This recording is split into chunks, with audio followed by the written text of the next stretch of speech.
Hello, welcome to Locked on Sharks, the premier hockey podcast of your favorite tanking team in the Bay Area. On today's episode, William Eklund goes back to the Barracuda.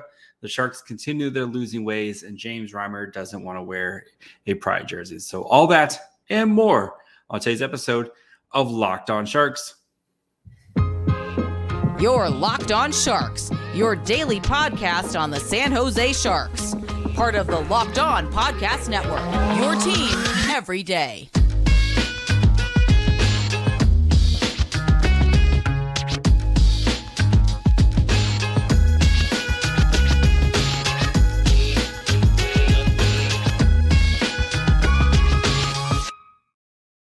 I'm your host, JD Young, contributor at San Jose Hockey Now. I want to thank you for making Locked on Sharks your first listen. We're free wherever you get podcasts. And of course, you can watch on YouTube as we cover your team every day. And the big news, of course, being William Eklund being sent back to the Barracuda. So we're going to dive into that. We're going to talk about the Sharks game against the Islanders and how they were basically smothered against this team.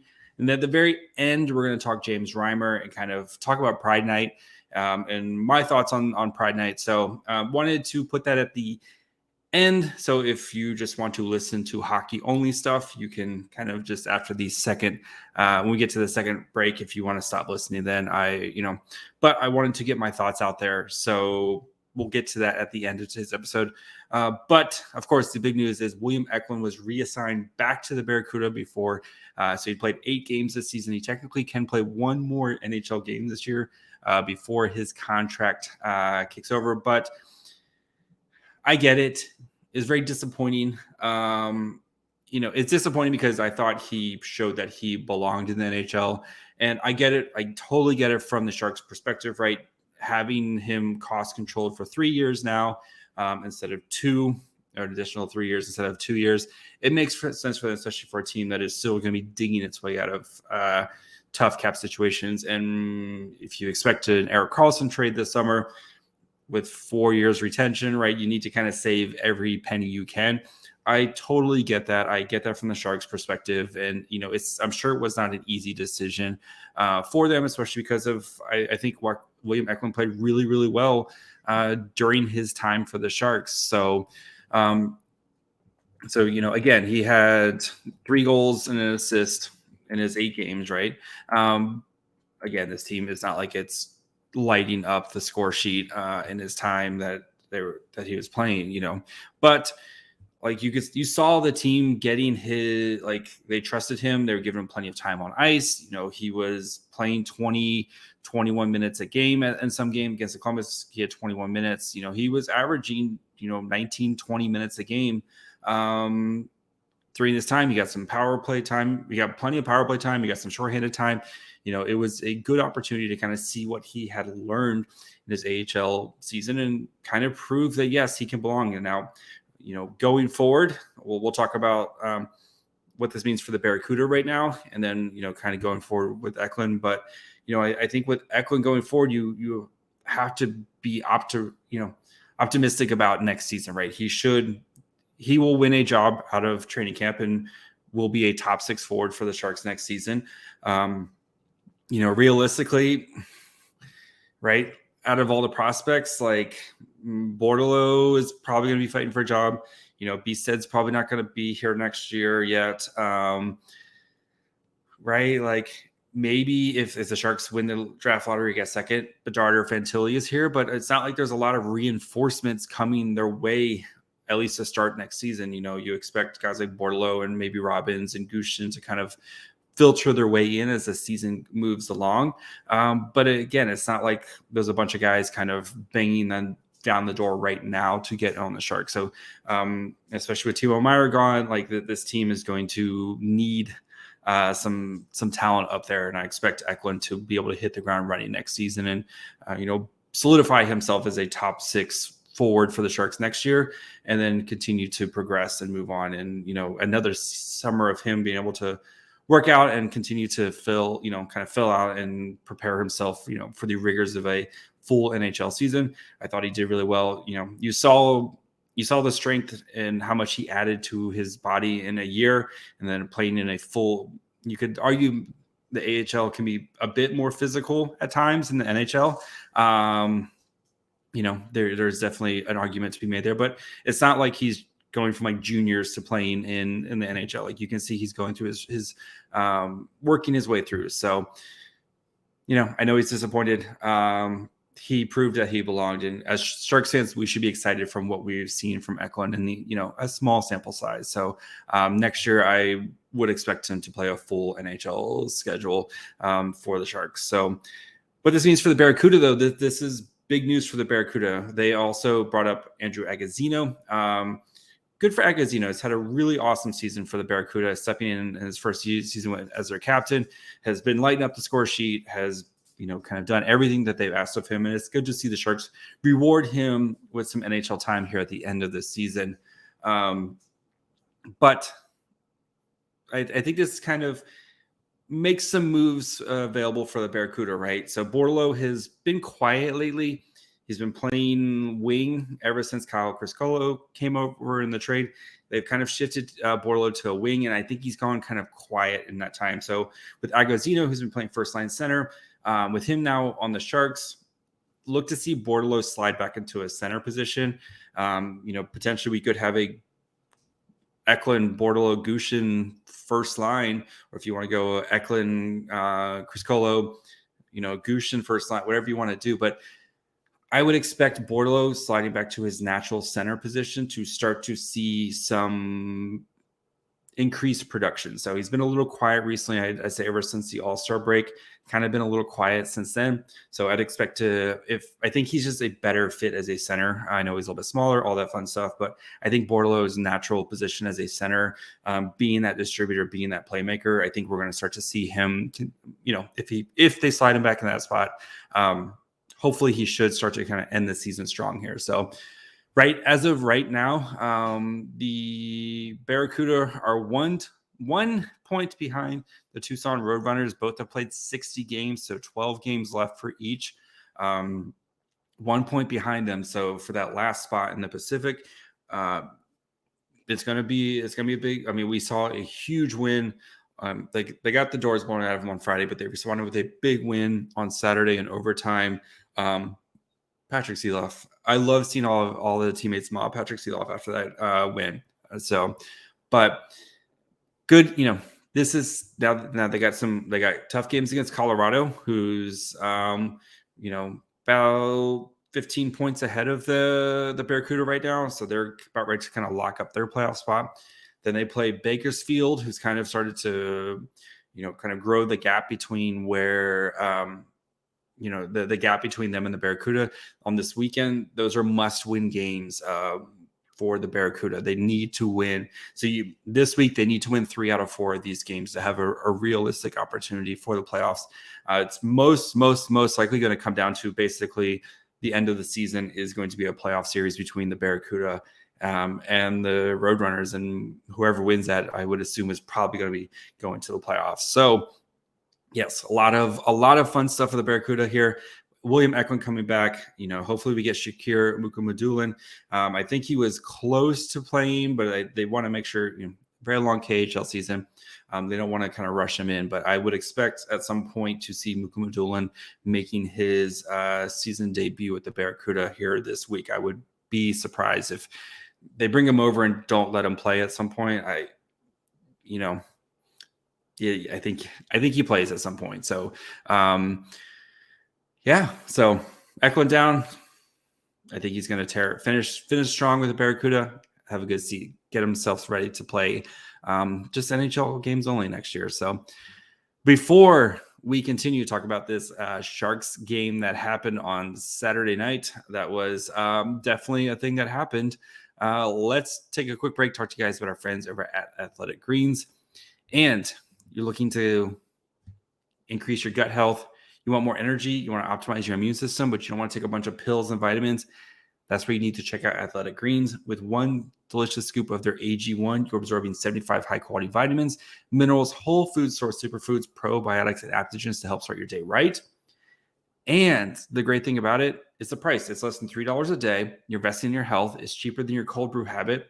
It's cheaper than getting all the different supplements yourself. You're investing in all-in-one nutritional insurance. It's rated, got over 7,000 five-star reviews. They're recommended by professional athletes. I know plenty of athletes who use it. And right now, they're going to make it really easy for you to try it out. Athletic Greens is going to give you a free 1-year supply of immune-supporting vitamin D and 5 free travel packs for your first purchase. All you have to do is visit athleticgreens.com/NHL Network. Again, that's at athleticgreens.com/NHL Network to take ownership over your health and pick up the ultimate daily nutritional insurance. Okay, so the Islanders game. How many times have we seen this before? The Sharks score first and then promptly fold and lose the game rather quickly. So it was just a clinic by the Islanders, right? They play boring hockey. They're going to smother you. And that's what they did against the Sharks, who lack scoring talent right now. They just didn't give the Sharks an opportunity to score or do much. And, looking at the numbers, right? 5-on-5, Corsi 4. Sharks had 50 to 46 shot attempts. Actual shots, 5-on-5 was 27 to 20. 9 high danger chances for the Sharks, 10 for the Islanders, 27 scoring chances for the Sharks, 20 for the Islanders. 1.7 expected goals for, 2.19 for the Islanders. So Islanders, that's what they do. They smother you. They make things hard for you. They make you have to work for your goals, and that works with the system that they built and the goaltending that they have. And that's just the style of hockey that they play. And the Sharks just don't have enough pure talent to overcome that type of style of play. So, so let's dig into the lines. All right. So we had Martin Kaut was brought up because Svechnikov, who took a knee-to-knee in the previous game and did not return. So lines were Barabanov, Hurdle, Johnson. Then we had Eklund, Couture, LeBanc, Zetterlund, Sturm, Gregor, Oscar Lindblom, Steven Lorentz, Martin Kaut were the lines there. We did have a little bit of shuffling here and there, but those were the lines that played the most together. So the Hurdle line, 10:37 time on ice, 9 shot attempts, 4 gave up 7, 4 to 3 shot attempts, 0.19 expected goals for, 0.18 expected goals allowed, 4 scoring chances, gave up 2 high danger chances, gave up 1. So Couture, Eklund, RIP, Kevin LeBanc, 8-10 together, had 10 shot attempts, 4 gave up 6, 62% Corsi 4. Pretty solid. Actual shots was 5-2, 0.31 expected goals for, 0.37 expected goals allowed. So when they gave up shots, it was usually high danger variety. So that line did produce 6 scoring chances to 3, and then 2-2 for the high danger shots. So, and mostly defensive zone. So they had 1 offensive zone, 5 neutral zone, 4 defensive zone starts. All right, Fabian Zetterlund, Nico Sturm, Noah Gregor, 540 time on ice, 10 shot attempts, 4 gave up 9. Actual shots were 6-7, 0.22 expected goals, 4. So, and then Lindblom, Lawrence, Kaut, 340 time on ice, 4-5 shot attempts. Actual shots was 2-0, 0.08 expected goals, 4. So, didn't really provide too much in the offense for the Sharks. So, as for one, Kaapo Kähkönen, so he had 33 shot attempts. This is all situations. Made 29 saves, 4 goals against. Expected goals against was 3.07. 10 high danger chance shots faced, 8 high danger saves, gave up 2. 8 mid danger, gave up 8 mid danger shots, saved 7, gave up 1, and then 13 low danger, saved 12, gave up 1 there. So it's kind of what we've seen from Kaapo Kähkönen all season long. So again, it's a little tough there. So this Islanders team, they're really good. They're a playoff caliber team and they play Smothering Hockey, I would not want to play them in the playoffs because they're just gonna be one of those teams that just smothers you and bores you to death in a game. So interesting to see now what the Sharks will do without Eklund. I think Kevin LeBanc has kind of worked his way out of the doghouse, and you can put him back up top. Do we see Martin Kaut get a little bit more look here in a kind of projected role, or a higher role? Let him play with, a Kaut, Couture, LeBanc line. Maybe we see something like that. Maybe Couture goes back with Barabanov, and we see Hurdle with Kaut. Let the Czechs play together. Interesting to see what they do. I would like to see more Martin Kaut. From the flashes that we've seen of him, I kind of I think there's something there. I would like to see him kind of get a little bit of run here as the season winds down, and then some other guys who, maybe potentially get a call up.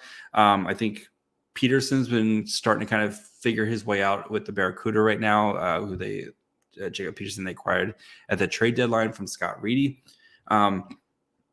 Again, just kind of seeing some of these guys on the NHL, on the NHL team, and see what they can do.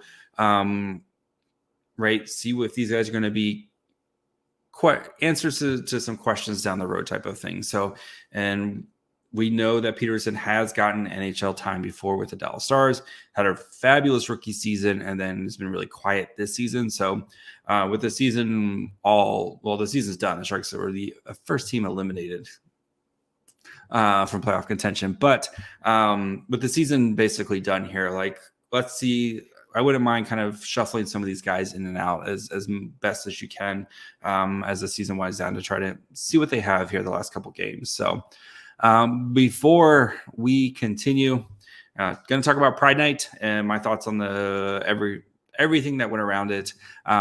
Do want to take a quick break, talk to you guys about our friends over at Built Bar. If you guys don't know about Built Bar by now, is the best tasting protein bar on the market.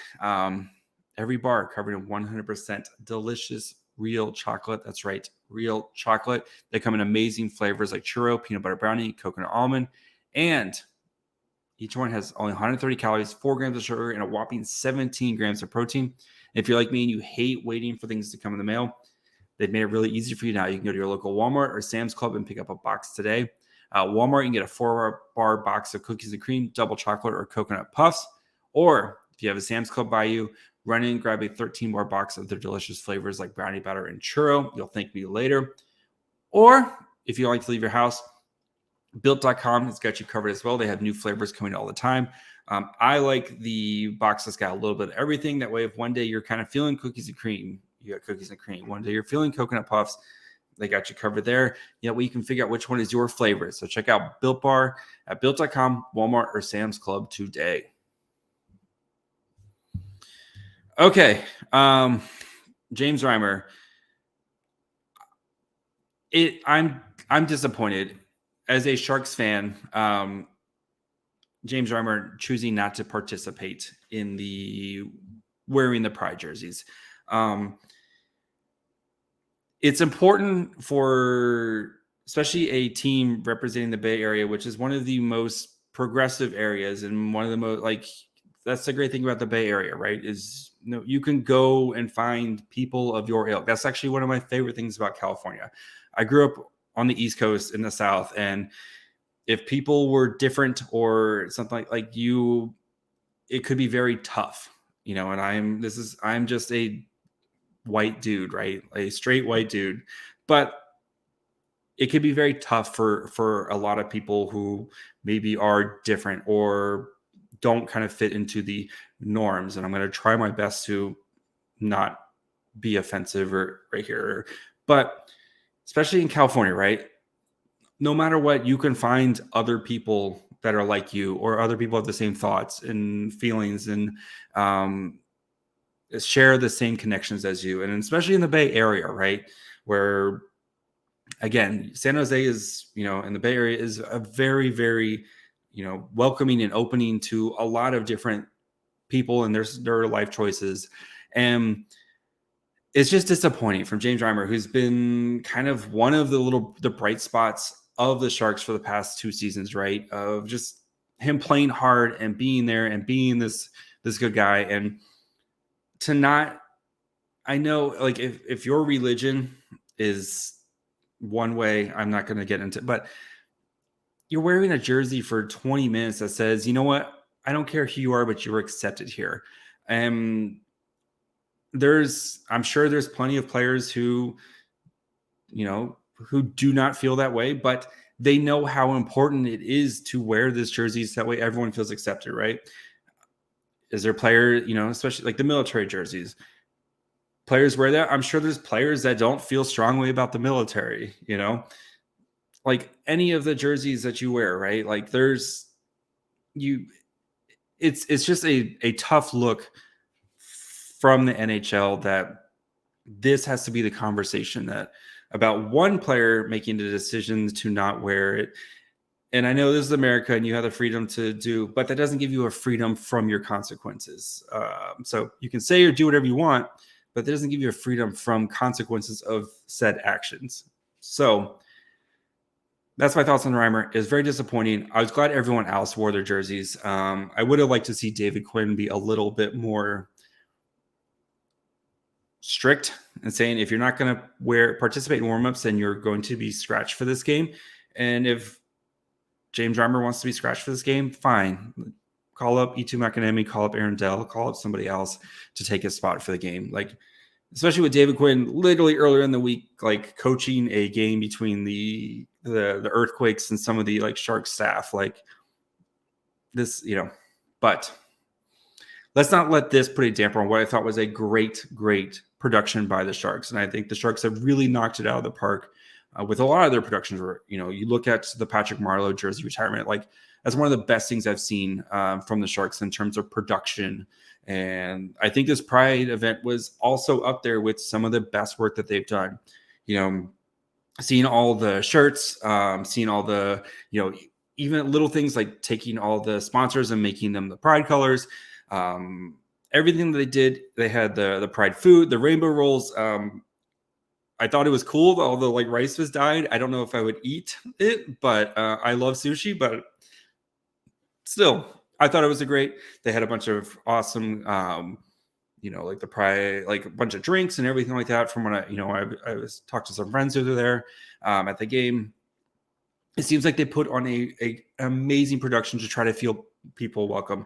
You saw on the telecast, right? Tara Sloan knocked it out of the park with the stories that she was telling about, the people and what this means to them and what the Sharks being such an inclusive and opening environment to them, what it means to them and being able to play hockey and to be able to enjoy the best sport in the world. Like hockey is one of the best sports in the world. And it shouldn't be this hard for people to just try to enjoy a sport, right? Just because of who they are. And that's what this whole thing's about, is just letting that's the thing, right? We're all hockey fans. Everybody's listening to this podcast is a hockey fan. People who watch the Sharks, they're hockey fans. And you shouldn't tell some people that they are not allowed to enjoy the sport because of who they are. So that's my 2 cents from it. But Tara Sloan knocked it out of the park. Loved all the stories that she did. Loved all the, like all the interviews that she did, all the people that she had on, getting to talk to, the person who designed the logo. The logo was amazing. I love the logo. They did a great job knocking out, even like their social media throughout the night was, tweeting out facts about, about all the Pride stuff and, how much of a struggle can be for people. The Sharks organization did an amazing job, and hats off to them. Everybody who was in it, everybody who worked on it. I'm sure there's a bajillion people who worked on it, but hats off to everybody who did that. So let's not let one person fill his diaper because he doesn't want to wear a jersey for 20 minutes, ruin what was otherwise a great night. So that's it for me. Go donate to like the Trevor Project or something like that. Please go do that. That's my soapbox on it. So Thank you guys for listening. Thank you guys for checking out Locked On Sharks. Thank you for making us your first listen. Now, for your second listen, go check out the Game to Game NHL. Every moment, every top performance, every result, Locked On Game to Game covers every game from across the NHL with local analysis only Locked On can deliver. Follow Game to Game on Locked On NHL, available on the Odyssey app, YouTube, and wherever you get podcasts. You can follow me on Twitter at MyFryHole. Follow the show on Twitter, Facebook, Instagram at Locked On Sharks. Listen wherever you get podcasts, Apple, Spotify, Amazon Music. Watch on YouTube as well. And we'll be back tomorrow. We got the Sharks playing the Oilers. So I'm going to put a McDavid hat trick is probably going to happen. So, yeah, that'll be fun. So we'll talk about that. Tony Ferrari got a nice draft profile coming up this week. So that'll be on deck. We got plenty of time to talk about some fun stuff this week. As the Sharks don't play again until Thursday, so we'll dive into something fun this week. Maybe we'll look at some roster configurations for next year. So until then, bye, friends.